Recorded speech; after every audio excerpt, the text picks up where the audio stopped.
Punjabi radio ਜੀ ਵਾਸਤੇ ਸੁਣ ਰਹੇ ਸਾਰੇ ਸਰੋਤਿਆਂ ਨੂੰ ਬਲਵਿੰਦਰ ਕੌਰ ਵੱਲੋਂ ਪਿਆਰ ਭਰੀ ਸਤਿ ਸ਼੍ਰੀ ਅਕਾਲ। ਪ੍ਰੋਗਰਾਮ ਖਬਰ ਤੇ ਨਜ਼ਰ ਵਿੱਚ ਖਬਰਾਂ ਤੇ ਨਜ਼ਰ ਮਾਰਾਂਗੇ ਕਿ ਕੀ ਕੁਛ ਹੋ ਰਿਹਾ ਪੰਜਾਬ ਭਾਰਤ ਦੇ ਵਿੱਚ।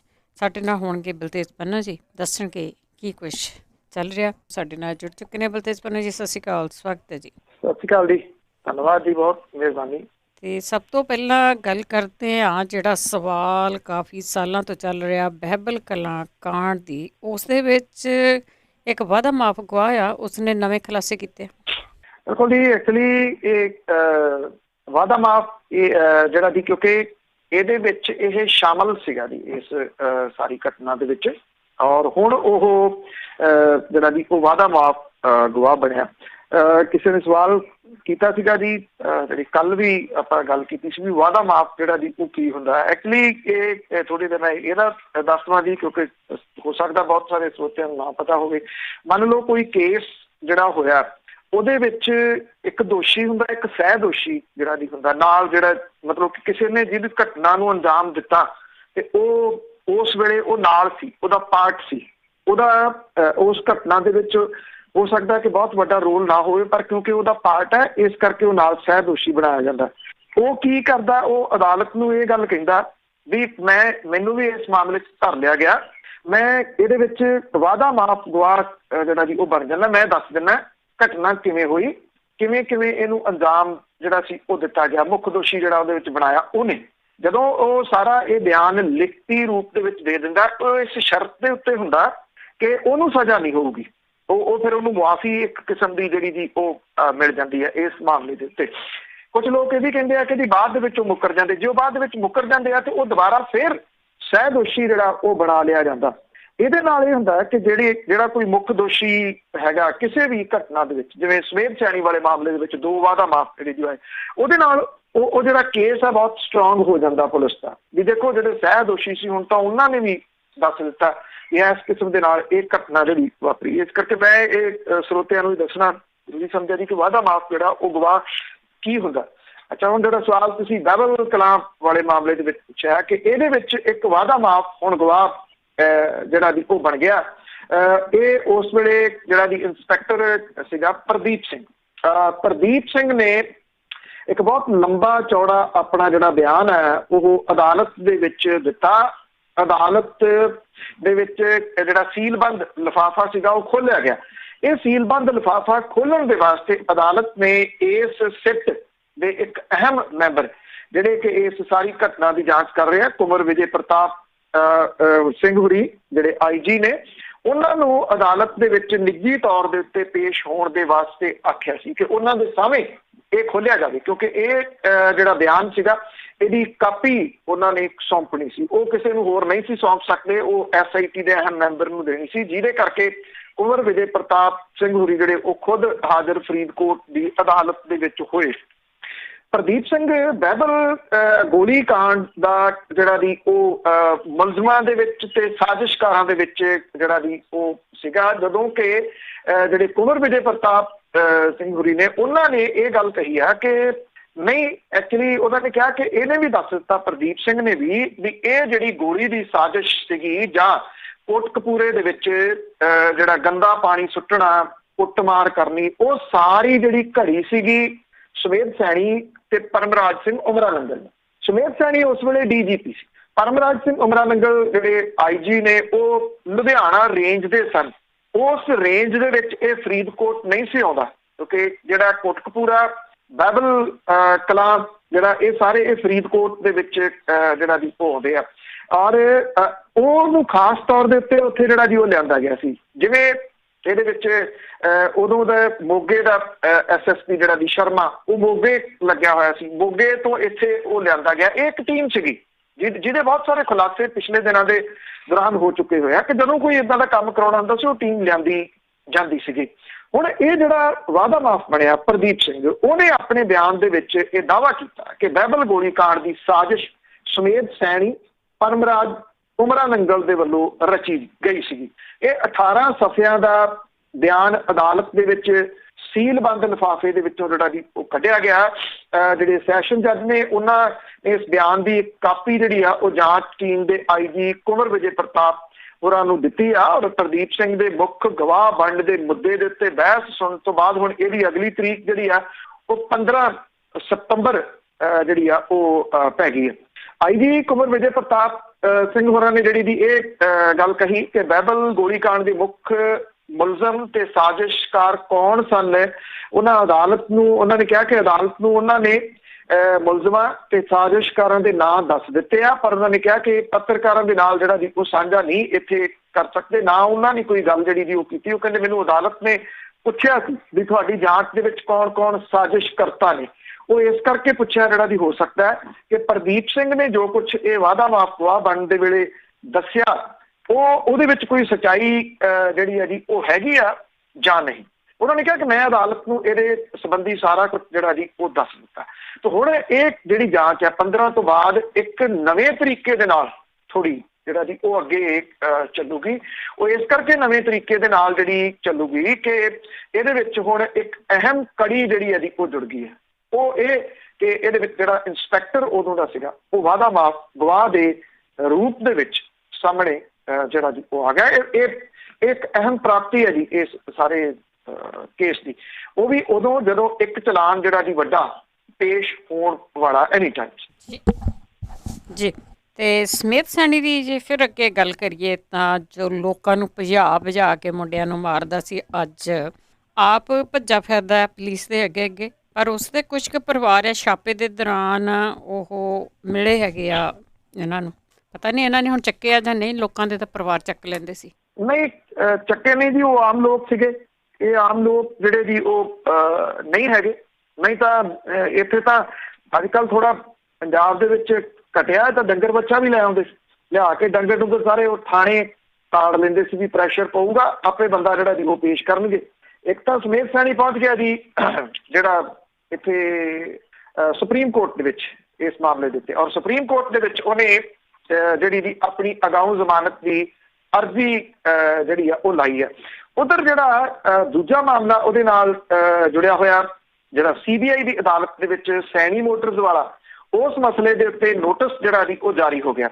ਔਰ ਇਹਦੇ ਤੇ ਨੋਟਿਸ ਜਾਰੀ ਹੋਣ ਤੋਂ ਬਾਅਦ ਜਿਹੜਾ ਜੀ ਅਗਲਾ ਫੈਸਲਾ ਹੁਣ ਲਿਆ ਜਾਊਗਾ ਕਿ ਇਸ ਮਸਲੇ ਦੇ ਉੱਤੇ ਜਿਹੜੀ ਉਹਨੂੰ ਛੋਟ ਮਿਲੀ ਹੋਈ ਆ ਉਹਦਾ ਜਿਹੜਾ ਜੀ ਉਹ ਕੀ ਕੀਤਾ ਜਾਵੇ। ਉਹ ਰੱਦ ਹੋਣ ਦੇ ਚਾਂਸਸ ਜਿਹੜੇ ਆ ਜੀ ਉਹ ਬਹੁਤ ਸਾਰੇ ਬਣ ਸਕਦੇ ਆ ਕਿ ਉਹ ਹੁਣ ਰੱਦ ਜਿਹੜੀ ਹੋ ਜੂਗੀ। ਅੱਛਾ, ਦੂਜੇ ਪਾਸੇ ਜਿਹੜੀ SIT ਆ ਉਹ ਤੁਸੀਂ ਇਹ ਕਹਿ ਲਓ ਕਿ ਕਾਗਜ਼ਾਂ ਦੇ ਢਿੱਡ ਜਿਹੜੇ ਆ ਉਹ ਭਰ ਰਹੀ ਹੈ ਕਿ ਅਸੀਂ ਛਾਪੇਮਾਰੀ ਜਿਹੜੀ ਆ ਜੀ ਉਹ ਕੀਤੀ ਆ। ਬਹੁਤ ਵੱਡੇ ਸਵਾਲ ਜਿਹੜੇ ਆ ਜੀ ਉਹ ਉੱਠਣੇ ਸ਼ੁਰੂ ਹੋਏ ਆ ਪੰਜਾਬ ਪੁਲਿਸ ਦੇ ਉੱਤੇ, SIT ਦੇ ਉੱਤੇ। ਸਿਰਫ ਵਿਰੋਧੀ ਨਹੀਂ ਚੁੱਕ ਰਹੇ, ਸਰਕਾਰ ਦੇ ਵਿੱਚ ਸ਼ਾਮਲ ਜਿਹੜੇ 2 ਮੰਤਰੀ ਨੇ ਉਹਨਾਂ ਨੇ ਵੀ ਇਹ ਸਵਾਲ ਜਿਹੜੇ ਆ ਉਹ ਚੁੱਕੇ। ਇਹਦੇ ਵਿੱਚ ਇੱਕ ਤਾਂ ਜਿਹੜੇ ਤ੍ਰਿਪਤ ਰਜਿੰਦਰ ਸਿੰਘ ਬਾਜਵਾ ਨੇ, ਦੂਜੇ ਸੁਖਜਿੰਦਰ ਸਿੰਘ ਰੰਧਾਵਾ ਨੇ, ਦੋਨੋਂ ਕੈਬਨਿਟ ਮੰਤਰੀ ਜਿਹੜੇ ਜੀ ਉਹ ਹੈ। ਉਹਨਾਂ ਨੇ ਇਹ ਗੱਲ ਕਹੀ ਹੈ ਕਿ ਸਾਡੀ ਪੁਲਿਸ ਫੋਰਸ ਜਿਹੜੀ ਆ ਉਹ ਇੱਕ ਏਦਾਂ ਦੇ ਵਿਅਕਤੀ ਨੂੰ ਕਿਉਂ ਨਹੀਂ ਅਜੇ ਤੱਕ ਲੱਭ ਸਕੀ ਜਿਹੜੇ ਕਿ ਜਿਹਦੇ ਕੋਲ Z+ ਸਿਕਿਉਰਿਟੀ ਸੀ, ਉਹ Z+ ਸਿਕਿਉਰਿਟੀ ਛੱਡ ਕੇ ਕਿਵੇਂ ਚਲੇ ਗਿਆ। ਇਹ ਸਵਾਲ ਜਿਹੜੇ ਜੀ ਉਹ ਵੱਡੇ ਨੇ, ਬਹੁਤ ਵੱਡੇ ਨੇ। ਪਰ ਇਹ ਵੀ ਆ ਕਿਉਂਕਿ ਉਹ ਵੀ ਵੱਡਾ ਬੰਦਾ ਇਸੇ ਫੋਰਸ ਦਾ ਉਹ ਮੁਖੀ ਰਿਹਾ ਜਿਹਦੇ ਉੱਤੇ ਹੁਣ ਉਹ ਕਹਿੰਦਾ ਮੈਨੂੰ ਵਿਸ਼ਵਾਸ ਨਹੀਂ। ਕਿਉਂ ਵਿਸ਼ਵਾਸ ਨਹੀਂ? ਕਿਉਂਕਿ ਲੋਕਾਂ ਨੂੰ ਵਿਸ਼ਵਾਸ ਹੈ ਨਹੀਂ। ਔਰ ਜਦੋਂ ਇਹ ਛਾਪੇਮਾਰੀ ਜਿਹੜੀ ਹੋਈ ਹੈ ਇਹਦੇ ਵਿੱਚ ਉਹਦੇ ਘਰ ਦੇ ਜਿਹੜੇ ਜੀ ਪਰਿਵਾਰ ਦੇ ਕੁਝ ਮੈਂਬਰ ਦਿੱਲੀ ਦੇ ਇੱਕ ਟਿਕਾਣੇ ਦੇ ਉੱਤੇ SIT ਨੂੰ ਜਿਹੜਾ ਉਹ ਮਿਲੇ ਆ। ਔਰ ਉਹਨਾਂ ਨੇ ਇਹ ਗੱਲ ਕਹੀ ਆ ਕਿ 22 ਅਗਸਤ ਤੋਂ ਬਾਅਦ ਉਹਨਾਂ ਦਾ ਸਮੇਤ ਸੈਣੀ ਦੇ ਨਾਲ ਕੋਈ ਸੰਪਰਕ ਜਿਹੜਾ ਉਹ ਨਹੀਂ ਰਿਹਾ। ਔਰ ਉਹਨੇ ਕਿਉਂਕਿ ਇਹ ਹੁਣ ਮਾਮਲਾ ਚਲੇ ਗਿਆ ਸੁਪਰੀਮ ਕੋਰਟ ਦੇ ਵਿੱਚ, ਜਿਹੜੇ ਪਬਲਿਕ ਪ੍ਰੋਸੀਕਿਊਟਰ ਨੇ ਸਰਤੇਜ ਸਿੰਘ ਨਰੂਲਾ ਉਹ ਇਹ ਕਹਿੰਦੇ ਆ ਕਿ ਅਜੇ ਤੱਕ ਤਾਂ ਨੋਟਿਸ ਨਹੀਂ ਪ੍ਰਾਪਤ ਹੋਇਆ ਉਹਨਾਂ ਨੂੰ ਸੁਪਰੀਮ ਕੋਰਟ ਦਾ, ਪਰ ਉਹ ਕਹਿੰਦੇ ਕਿ ਵੱਡਾ ਵਿਰੋਧ ਜਿਹੜਾ ਉੱਥੇ ਕੀਤਾ ਜਾਊਗਾ। ਸੋ ਤੇ ਮੈਂ ਇਹ ਵੀ ਦੱਸਦਾ ਕਿ ਜਿਹੜੇ ਹਾਈ ਕੋਰਟ ਦੇ ਵਿੱਚੋਂ ਇਹਦੀ ਜ਼ਮਾਨਤ ਅਰਜ਼ੀ ਰੱਦ ਹੋਈ ਆ ਉਹਦੀਆਂ ਇੱਕ ਦੋ ਬਹੁਤ ਅਹਿਮ ਜਿਹੜੀਆਂ ਜੀ ਉਹ ਗੱਲਾਂ ਨੇ। ਇਹਦੇ ਵਿੱਚ ਸੁਪਰੀਮ ਜਿਹੜੀ ਹਾਈ ਕੋਰਟ ਹੈ, ਮਾਫ ਕਰਨਾ, ਉਹਨੇ ਜਿਹੜੀ ਹੈ ਜੀ ਇਹ ਗੱਲ ਕਹੀ ਆ ਕਿ ਜਿਹੜੀ ਏਜੰਸੀ ਆ ਜਾਂ ਖਾਸ ਤੌਰ ਦੇ ਉੱਤੇ ਉਹਨਾਂ ਨੇ ਇਹ ਗੱਲ ਕਹੀ ਆ ਕਿ ਜਿਹੜੇ ਗਵਾਹ ਸਾਹਮਣੇ ਆਏ ਆ ਇਹ ਬਹੁਤ ਵੱਡੀ ਗੱਲ ਹੈ। ਇਹ ਹਾਈ ਕੋਰਟ ਨੇ ਆਪਣੇ ਫੈਸਲੇ ਦੇ ਵਿੱਚ ਜਿਹੜਾ ਲਿਖਿਆ, ਕਿਉਂਕਿ ਲੰਮਾ ਚੌੜਾ ਫੈਸਲਾ ਹੁਣ ਹੌਲੀ ਹੌਲੀ ਤੁਸੀਂ ਕਹ ਲਓ ਕਿ ਇਹਦੀਆਂ ਪਰਤਾਂ ਜਿਹੜੀਆਂ ਜੀ ਉਹ ਸਾਹਮਣੇ ਆ ਰਹੀਆਂ ਨੇ, ਜਿਵੇਂ ਜਿਵੇਂ ਉਹਨੂੰ ਟੈਕਨੀਕਲੀ ਤੁਹਾਨੂੰ ਜਿਹੜੀ ਜੀ ਉਹ ਸਮਝ ਆ ਰਹੀ ਹੈ ਕਿ ਕੀ ਹੈ। ਇਹ ਗੱਲ ਜਿਹੜੀ ਇਹਦੀ ਕਹੀ ਗਈ ਆ ਕਿ ਇਹ ਇੰਨੇ ਦੇਰ ਤੋਂ ਬਾਅਦ ਇਹ ਮਾਮਲਾ ਸਾਹਮਣੇ ਆਇਆ ਔਰ ਇੰਨੇ ਗਵਾਹ ਜਿਹੜੇ ਜੀ ਉਹ ਸਾਹਮਣੇ ਆ ਗਏ। ਇਹ ਕਿਹਾ ਗਿਆ ਔਰ ਇਹ ਕਿਹਾ ਗਿਆ ਕਿ ਇਹ ਜਿਹੜੇ ਗਵਾਹ ਨੇ ਇਹਨਾਂ ਨੂੰ ਪ੍ਰੋਟੈਕਟ ਕੀਤਾ ਜਾਣਾ ਬੜਾ ਜ਼ਰੂਰੀ ਹੈ। ਔਰ ਇਹ ਵੀ ਇਸ ਰੱਦ ਕਰਦਿਆਂ ਹੋਇਆ ਇਹਦੇ ਵਿੱਚ ਜਿਹੜੀ ਜੀ ਇਹ ਗੱਲ ਕਹੀ ਗਈ ਆ ਕਿ ਇਹ ਇਸ ਮਾਮਲੇ ਦੀ ਅਗਲੇਰੀ ਜਾਂਚ ਜਿਹੜੀ ਹੈ ਉਹਨੂੰ ਹਿਰਾਸਤ ਦੇ ਵਿੱਚ ਲੈ ਕੇ ਪੁਲਿਸ ਕਰ ਸਕਦੀ ਹੈ ਕਿ ਇਹ ਸਾਰਾ ਕੁਝ ਕਿਵੇਂ ਹੋਇਆ ਸੀਗਾ। ਪਰ ਸਭ ਤੋਂ ਅਹਿਮ ਪੱਖ ਜਿਹੜਾ ਜੀ ਉਹਦੇ ਵਿੱਚ ਉਹਨਾਂ ਨੇ ਇਹ ਕਿਹਾ ਕਿ ਜੋ ਗਵਾਹਾਂ ਨੇ ਦੱਸਣਾ ਸੀ ਉਹ ਦੱਸ ਦਿੱਤਾ। ਹੁਣ ਇਹ ਤੋਂ ਅੱਗੇ ਉਹਨੂੰ ਹਿਰਾਸਤ ਦੇ ਵਿੱਚ ਲੈਣਾ ਜਿਹੜਾ ਜੀ ਉਹ ਬਹੁਤ ਜ਼ਰੂਰੀ ਹੈ। ਜਦੋਂ ਜ਼ਮਾਨਤ ਜਿਹੜੀ ਆ ਉਹ ਰੱਦ ਹੋਈ ਸੀਗੀ ਆਪਣੇ ਮੋਹਾਲੀ ਤੋਂ, ਤਾਂ ਉਹਦੇ ਵਿੱਚ ਇੱਕ ਜਿਹੜੀ ਲਾਈਨ ਸੀ ਉਹ ਬੜੀ ਅਹਿਮ ਸੀਗੀ। ਜਿਵੇਂ ਇਹ ਲਾਈਨ ਹਾਈ ਕੋਰਟ ਦੀ ਜਿਹੜੀ ਬਹੁਤ ਅਹਿਮ ਹੈ ਟੈਕਨੀਕਲੀ, ਉੱਥੋਂ ਜਿਹੜੀ ਉਹ ਅਹਿਮ ਸੀ ਕਿ ਉਹਦੇ ਵਿੱਚ ਜਿਹੜੀ ਮੋਹਾਲੀ ਦੀ ਅਦਾਲਤ ਨੇ ਲਿਖਿਆ ਸੀਗਾ ਕਿ ਉਹ ਗਿਲਟੀ ਆ ਇਸ ਹੀਨੀਅਸ ਕ੍ਰਾਈਮ ਦੇ ਵਿੱਚ। ਗਿਲਟੀ ਲਫ਼ਜ਼ ਜਿਹੜਾ ਜ਼ਮਾਨਤ ਦੀ ਅਰਜ਼ੀ ਦੇ ਵਿੱਚ ਆਉਣਾ ਬਹੁਤ ਵੱਡੀ ਗੱਲ ਸੀ। ਇਹ ਹਾਈ ਕੋਰਟ ਨੇ ਜੋ ਜਿਹੜੇ ਇਹਦੇ ਵਿੱਚ ਕੁਝ ਪੁਆਇੰਟ ਉਠਾਏ ਨੇ, ਇਹ ਮੁਸ਼ਕਲ ਜਿਹੜੀ ਹੈ ਜੀ ਉਹ ਸਮੇਧ ਸੈਣੀ ਦੇ ਵਾਸਤੇ ਸੁਪਰੀਮ ਕੋਰਟ ਦੇ ਵਿੱਚ ਵੀ ਵੱਡੀ ਖੜੀ ਕਰਨਗੇ। ਸੁਪਰੀਮ ਕੋਰਟ ਦੇ ਵਿੱਚੋਂ ਵੀ ਜੇ ਉਹਦੀ ਅਰਜ਼ੀ ਜਿਹੜੀ ਆ ਇਹ ਰੱਦ ਹੋ ਜਾਂਦੀ ਆ, ਇਹਦੇ ਉੱਤੇ ਸੰਭਾਵੀ ਰੂਪ ਦੇ ਵਿੱਚ ਸੋਮਵਾਰ ਨੂੰ ਸੁਣਵਾਈ ਦੇ ਅਸਾਰ ਜਿਹੜੇ ਦੀ ਉਹ ਹੈਗੇ ਆ। ਉਸ ਤੋਂ ਬਾਅਦ ਸਮੇਧ ਸੈਣੀ ਮੂਹਰੇ ਕੋਈ ਰਾਹ ਨਹੀਂ ਬਚਣਾ, ਜਾਂ ਤਾਂ ਆਤਮ ਸਮਰਪਣ ਕਰ ਦੇਵੇ ਜਾਂ ਪੁਲਿਸ ਜਿਹੜੀ ਆ ਜੀ ਉਹਨੂੰ ਅਰੈਸਟ ਕਰੇ। ਪਰ ਸਵਾਲਾਂ ਦਾ ਸਵਾਲ ਸਭ ਤੋਂ ਵੱਡਾ ਇਹ ਆ ਕਿ ਉਹ ਇਸ ਵੇਲੇ ਲੁਕਿਆ ਕਿੱਥੇ ਬੈਠਾ। ਜੀ ਜੀ ਬਿਲਕੁਲ, ਤੁਸੀਂ ਜੈਡ ਸਿਕਿਉਰਿਟੀ ਦੀ ਗੱਲ ਕੀਤੀ ਆ। ਜਦੋਂ ਪਿੰਡ ਚੋਂ ਬੰਦਾ ਮਿਲਦਾ ਨਹੀਂ ਸੀ ਤਾਂ ਪਿੰਡ ਨੂੰ ਬੰਨ੍ਹ ਕੇ ਬਿਠਾ ਲਿਆ ਜਾਂਦਾ ਸੀਗਾ, ਪਰ ਜੈਡ ਸਿਕਿਉਰਿਟੀ ਦਾ ਕੋਈ ਫਾਇਦਾ ਹੀ ਨਹੀਂ ਜੇ ਬੰਦਾ ਹੀ ਉਹਨਾਂ ਦੇ ਕੋਲੋਂ ਭੱਜ ਜਾਂਦਾ ਹੈ। ਤੇ ਅੱਗੇ ਘਰ ਘਰ ਨੌਕਰੀ ਵਾਲੀ ਜੇ ਸਰਕਾਰ ਦੀ ਗੱਲ ਕਰੀਏ ਤੇ ਪਾਵਰਕਾਮ ਦੀਆਂ 3000 ਅਸਾਮੀਆਂ ਖਤਮ ਕੀਤੀਆਂ। ਬਿਲਕੁਲ ਜੀ, ਐਕਚੁਅਲੀ ਇਹ ਹੈ ਕਿ ਵਾਅਦਾ ਤਾਂ ਜਿਹੜਾ ਜੀ ਉਹ ਇਹ ਕੀਤਾ ਗਿਆ ਸੀਗਾ ਹਰ ਘਰ ਦੇ ਵਿੱਚ ਇੱਕ ਨੌਕਰੀ ਜਿਹੜੀ ਜੀ ਉਹ ਦਿੱਤੀ ਜਾਊਗੀ, ਪਰ ਇਹ ਪਹਿਲਾਂ ਨਹੀਂ ਜੀ, ਕਈ ਹੋਰ ਜਿਹੜੀਆਂ ਅਸਾਮੀਆਂ ਵੀ ਖਤਮ ਕਰ ਦਿੱਤੀਆਂ ਨੇ। ਜਿਹੜੇ ਬੰਦ ਕੀਤੇ ਹੋਏ ਗੁਰੂ ਨਾਨਕ ਦੇਵ ਥਰਮਲ ਪਲਾਂਟ ਬਠਿੰਡਾ ਦੇ ਨਾਲ ਮੌਜੂਦਾ ਸਮੇਂ ਜਿਹੜਾ ਚੱਲ ਰਿਹਾ Guru Gobind Singh super thermal plant Ropar ਦੀਆਂ 3216 ਜਿਹੜੀਆਂ ਪ੍ਰਵਾਨਿਤ ਅਸਾਮੀਆਂ ਨੇ ਉਹਦਾ ਭੋਗ ਪਾਤਾ ਜੀ। ਇਹਦੇ ਨਾਲ ਇਹ ਜਿਹੜਾ ਜੀ ਖਦਸ਼ਾ ਹੁਣ ਵੱਡਾ ਹੋ ਗਿਆ ਤੇ ਸੂਬਾ ਸਰਕਾਰ ਬਠਿੰਡਾ ਤੋਂ ਬਾਅਦ ਹੁਣ ਰੋਪੜ ਥਰਮਲ ਪਲਾਂਟ ਨੂੰ ਬੰਦ ਕਰਨ ਦੇ ਰਾਹ ਪੈ ਗਈ ਆ, ਕਿਉਂਕਿ ਜਿਹੜੇ ਬਾਅਦ ਇਹਨਾਂ ਨੇ ਸਾਈਨ ਕੀਤੇ ਹੋਏ ਆ ਕੰਟਰੈਕਟ 25 ਸਾਲਾਂ ਦੇ, ਜਿਹੜੇ ਕਹਿੰਦੇ ਸੀ ਰਾਜ ਕਰਾਂਗੇ 25 ਸਾਲ, ਉਹ ਆਪਣੇ 25 ਸਾਲ ਦੀਆਂ ਰੋਟੀਆਂ ਦਾ ਜੁਗਾੜ ਵੀ ਕਰੀ ਬੈਠੇ ਸੀ। ਸੋ ਉਹ ਜਿਹੜੇ ਜੀ ਉਹਨਾਂ ਨੂੰ ਅੱਗੇ ਤੋਰਿਆ ਜਾ ਸਕੇ, ਬਜਾਏ ਇਹਦੇ ਕਿ ਉਹ ਕੰਟਰੈਕਟ ਜਿਹੜੇ ਨੇ ਉਹਦੇ ਉੱਤੇ ਕੋਈ ਨਜ਼ਰਸਾਨੀ ਕੀਤੀ ਜਾਵੇ, ਉਹ ਕੰਟਰੈਕਟ ਰੱਦ ਕੀਤੇ ਜਾਣ। ਨਹੀਂ ਕਰਨਗੇ, ਉਹ ਤਾਂ ਨਹੀਂ ਕਰਨਗੇ ਕਿ ਉਹਨਾਂ ਤੋਂ ਮਹੀਨਾ ਹੁਣ ਆਉਣਾ ਜਿਹੜਾ ਜੀ ਉਹ ਸ਼ੁਰੂ ਹੋ ਗਿਆ। ਇਹ ਜਿਹੜੇ ਸਰਕਾਰੀ ਸੀ ਇਹਨਾਂ ਨੂੰ ਖਤਮ ਕੀਤਾ ਜਾ ਰਿਹਾ। ਪੰਜਾਬ ਸਰਕਾਰ ਦੇ ਵੱਲੋਂ ਪਿਛਲੇ ਸਮੇਂ 'ਚ ਪਾਵਰਕਾਮ ਨੂੰ ਬਹੁਤ ਸਾਰੀਆਂ ਅਸਾਮੀਆਂ ਖਤਮ ਕਰਨ ਦੀ ਹਰੀ ਝੰਡੀ ਦਿੱਤੀ ਗਈ ਸੀਗੀ। ਪਾਵਰਕਾਮ ਦੇ ਵੱਲੋਂ ਉਸੇ ਫੈਸਲੇ ਦੇ ਕਰਕੇ ਦੋਵੇਂ ਸਰਕਾਰੀ ਥਰਮਲ ਪਲਾਂਟ ਦੀਆਂ ਪ੍ਰਵਾਨਿਤ ਅਸਾਮੀਆਂ ਜਿਹੜੀਆਂ ਜੀ ਉਹਨਾਂ ਤੇ ਕੁਹਾੜਾ ਫੇਰ ਦਿੱਤਾ ਗਿਆ। ਬਠਿੰਡਾ ਜਿਹੜਾ ਥਰਮਲ ਪਲਾਂਟ ਦੀਆਂ 2167, ਰੋਪੜ ਥਰਮਲ ਪਲਾਂਟ ਦੀਆਂ 1049 ਇਹ ਨੌਕਰੀਆਂ ਖਤਮ ਕਰਤੀਆਂ ਗਈਆਂ ਨੇ। ਪਾਵਰਕਾਮ ਦੇ ਵੱਲੋਂ ਇਸ ਫੈਸਲੇ ਨੂੰ BOD ਦੀ 20 ਅਗਸਤ ਨੂੰ ਹੋਈ 83ਵੀਂ ਮੀਟਿੰਗ ਦੇ ਫੈਸਲੇ ਦੇ ਅਮਲ ਦੇ ਵਿੱਚ ਲਿਆਉਣ ਦੀ ਗੱਲ ਜਿਹੜੀ ਉਹ ਕੀਤੀ ਗਈ ਆ। ਤਕਨੀਕੀ ਤੇ ਗੈਰ ਤਕਨੀਕੀ ਪੱਧਰ ਦੀਆਂ ਇਹ ਵੱਖ-ਵੱਖ ਕੇਡਰ ਦੀਆਂ ਅਸਾਮੀਆਂ ਸੀਗੀਆਂ ਜੀ। ਤੋ ਮਤਲਬ ਕਿ ਜਿਹੜੀਆਂ ਸਰਕਾਰਾਂ ਨੇ ਉਹਨਾਂ, ਚਾਹੇ ਉਹ ਸੈਂਟਰ ਦੀ ਸਰਕਾਰ ਹੈ ਚਾਹੇ ਸੂਬੇ ਦੀ ਸਰਕਾਰ ਹੈ, ਉਹ ਇੱਕ ਗੱਲ ਦੇ ਰਾਹ ਪੈ ਗਈਆਂ ਨੇ ਕਿ ਖਤਮ ਕਰ ਦਿਓ ਸਾਰਾ ਕੁਝ ਜੋ ਸਰਕਾਰੀ ਤੌਰ ਦੇ ਉੱਤੇ ਹੈਗਾ, ਇਹਨੂੰ ਪ੍ਰਾਈਵੇਟ ਹੱਥਾਂ ਦੇ ਵਿੱਚ ਦੇ ਦਿਓ। ਆਪੇ ਨਾ ਸਰਕਾਰੀ ਨੌਕਰੀਆਂ ਹੋਣਗੀਆਂ, ਨਾ ਉੱਥੇ ਜਿਹੜਾ ਜੀ ਕਿਸੇ ਨੂੰ ਰੱਖਣ ਦੀ ਜ਼ਰੂਰਤ ਪਊਗੀ, ਮਤਲਬ ਕਿ ਨਾ ਹੋਊਗਾ ਬਾਸ, ਨਾ ਵੱਜੂਗੀ ਜਿਹੜੀ ਉਹ ਬੰਸਰੀ। ਸਵਾਲ ਜਿਹੜੇ ਵੱਡੇ ਇਹੀ ਖੜੇ ਆ ਕਿ ਜੇ ਸਾਰਾ ਕੁਝ ਪ੍ਰਾਈਵੇਟਾਈਜ਼ ਕਰਕੇ ਤੁਸੀਂ ਇਸੇ ਤਰੀਕੇ ਨਾਲ ਚੱਲਣਾ, ਫਿਰ ਸਰਕਾਰਾਂ ਜਿਹੜੀਆਂ ਦੀ ਉਹ ਕਾਹਦੇ ਵਾਸਤੇ ਨੇ? ਫਿਰ ਸਰਕਾਰਾਂ ਉਹ ਕੀ ਮਹਿਜ਼ ਰੇਤੇ ਦੀਆਂ ਜਿਹੜੀਆਂ ਖੱਡਾਂ ਨੇ ਉਹਦੇ ਵਿੱਚ ਭਾਈਵਾਲੀ ਵਾਸਤੇ ਨੇ? ਸ਼ਰਾਬ ਦੇ ਜਿਹੜੇ ਨਜਾਇਜ਼ ਸ਼ਰਾਬ ਦੇ ਕਾਰੋਬਾਰ ਨੇ ਉਹਦੇ ਵਿੱਚ ਭਾਈਵਾਲੀ ਵਾਸਤੇ ਰਹਿ ਗਈਆਂ ਨੇ? ਆਪਣੇ ਜਿਹੜੇ ਨਿੱਜੀ ਬਿਜ਼ਨਸ ਨੇ ਉਹਨਾਂ ਨੂੰ ਵਧਾਉਣ ਦੇ ਵਾਸਤੇ ਹੀ ਜਿਹੜਾ ਜੀ ਉਹ ਸਿਰਫ ਰਹਿ ਗਈਆਂ ਨੇ? ਇਹ ਕੁਝ ਅਹਿਮ ਸਵਾਲ ਨੇ। ਫਿਰ ਸਰਕਾਰਾਂ ਦੇ ਕੰਮ ਜਿਹੜੇ ਜੀ ਉਹ ਕੀ ਰਹਿ ਜਾਣੇ ਜੀ। ਤੇ ਖੇਤੀ ਆਰਡੀਨੈਂਸਾਂ ਦੀ ਗੱਲ ਕਰੀਏ, ਉਸ ਦੇ ਵਿਰੋਧ ਵਿੱਚ ਹਜ਼ਾਰਾਂ ਹੀ ਕਿਸਾਨ ਹਾਈਵੇ ਤੇ ਆ ਗਏ ਹਰਿਆਣੇ ਦੇ, ਤੇ ਕਿਸੇ ਨੂੰ ਪਤਾ ਹੀ ਨਹੀਂ ਲੱਗਾ। ਹਰਿਆਣੇ ਦੇ ਵਿੱਚ ਭਾਜਪਾ ਦੀ ਸਰਕਾਰ ਹੈ ਜੀ। ਭਾਜਪਾ ਦੇ ਨਾਲ ਉਹਨੇ ਜਿਹੜੀ ਜਨ ਨਾਇਕ ਜਨਤਾ ਪਾਰਟੀ ਉਹਦੇ ਨਾਲ ਗੱਠਜੋੜ ਕੀਤਾ ਆ। ਪਹਿਲਾਂ ਨਰੋਲ ਭਾਜਪਾ ਦੀ ਸੀ। ਪਿਪਲੀ ਦੇ ਵਿੱਚ ਜਿਹੜਾ ਸੀਗਾ ਜੀ ਇਕੱਠ ਰੱਖਿਆ ਕਿਸਾਨਾਂ ਨੇ। ਮੈਂ ਇੱਥੇ ਵੀ ਦੱਸਦਾ ਕਿ ਪੰਜਾਬ ਦੇ ਵਿੱਚ ਜਿਹੜਾ ਸੰਘਰਸ਼ ਆ ਉਹ ਲਗਾਤਾਰ ਤਿੱਖਾ ਹੋ ਰਿਹਾ, ਔਰ ਸਭ ਤੋਂ ਵੱਧ ਸੰਘਰਸ਼ ਜਿਹੜਾ ਕਿਸਾਨਾਂ ਦਾ ਉਹ ਪੰਜਾਬ ਦੇ ਵਿੱਚ ਇਸ ਵੇਲੇ ਪਨਪ ਰਿਹਾ ਜੀ। ਔਰ ਕਿਸਾਨ ਲਗਾਤਾਰ ਆਪਣੇ ਆਪ ਨੂੰ ਗ੍ਰਿਫਤਾਰੀਆਂ ਦੇ ਵਾਸਤੇ ਪੇਸ਼ ਕਰ ਰਹੇ ਡਿਪਟੀ ਕਮਿਸ਼ਨਰਾਂ ਦੇ ਦਫ਼ਤਰਾਂ ਦੇ ਮੂਹਰੇ। ਸਰਕਾਰ ਗ੍ਰਿਫਤਾਰ ਨਹੀਂ ਕਰ ਰਹੀ ਉਹਨਾਂ ਨੂੰ। ਇੱਥੇ ਪਿਪਲੀ ਦੇ ਵਿੱਚ ਜਿਹੜਾ ਸੀਗਾ ਇੱਕ ਇਕੱਠ ਰੱਖ ਲਿਆ, ਔਰ ਸਰਕਾਰ ਨੂੰ ਇਹ ਸੀ ਵੀ ਉੱਥੇ ਕਿੰਨੇ ਇਕੱਠੇ ਹੋ ਜਾਣਗੇ, ਉਹ 500 ਬੰਦਾ ਇਕੱਠਾ ਹੋ ਜੂ, ਵੱਧ ਤੋਂ ਵੱਧ 600 ਹੋ ਜੂ। ਪਰ ਜਦੋਂ ਰਾਹਾਂ ਦੇ ਉੱਤੇ ਤੁਰ ਕੇ ਟਰੈਕਟਰ ਟਰਾਲੀਆਂ ਮੋਟਰਸਾਈਕਲਾਂ ਦੇ ਉੱਤੇ ਕਿਸਾਨ ਆਏ, ਹੱਥਾਂ ਪੈਰਾਂ ਦੀ ਪੈ ਗਈ ਪ੍ਰਸ਼ਾਸਨ ਨੂੰ ਵੀ ਇਹ ਕੀ ਬਣ ਗਿਆ। ਏਡੀ ਵੱਡੀ ਗਿਣਤੀ ਦੇ ਵਿੱਚ ਉੱਥੇ ਕਿਸਾਨ ਆ ਗਏ ਕਿ ਪੁਲਿਸ ਨੇ ਬੈਰੀਕੇਡ ਲਾਤੇ। ਕਿਸਾਨਾਂ ਨੂੰ ਇਸ ਗੱਲ ਦੇ ਉੱਤੇ ਗੁੱਸਾ ਜਿਹੜਾ ਚੜ੍ਹ ਗਿਆ ਕਿ ਬੈਰੀਕੇਡ ਕਿਉਂ ਲਾਏ। ਉਹਨਾਂ ਨੇ ਬੈਰੀਕੇਡ ਜਿਹੜੇ ਸੀ ਉਹ ਹਟਾਉਣ ਦੀ ਜਦੋਂ ਕੋਸ਼ਿਸ਼ ਕੀਤੀ, ਪੁਲਿਸ ਨੇ ਲਾਠੀ ਚਾਰਜ ਕਰਤਾ। ਪੁਲਿਸ ਨੇ ਲਾਠੀ ਚਾਰਜ ਕੀਤਾ, ਕਿਸਾਨਾਂ ਨੇ ਜਿਹੜੇ ਇੱਟਾਂ ਵੱਟੇ ਫਿਰ ਚਲਾਤੇ ਜੀ ਪੁਲਿਸ ਵਾਲੀ ਸਾਈਡ ਨੂੰ। ਇਹਦੇ ਵਿੱਚ ਕਈ ਜ਼ਖਮੀ ਹੋਏ, ਕਿਸਾਨ ਵੀ ਬਹੁਤ ਸਾਰੇ ਜ਼ਖਮੀ ਹੋਏ। ਪੁਲਿਸ ਵਾਲੇ ਵੀ ਜਿਹੜੇ ਉਹ ਫਾਇਰ ਬ੍ਰਿਗੇਡ ਦੇ ਜਿਹੜੇ ਸ਼ੀਸ਼ੇ ਵਗੈਰਾ ਵੀ ਤੋੜ ਦਿੱਤੇ।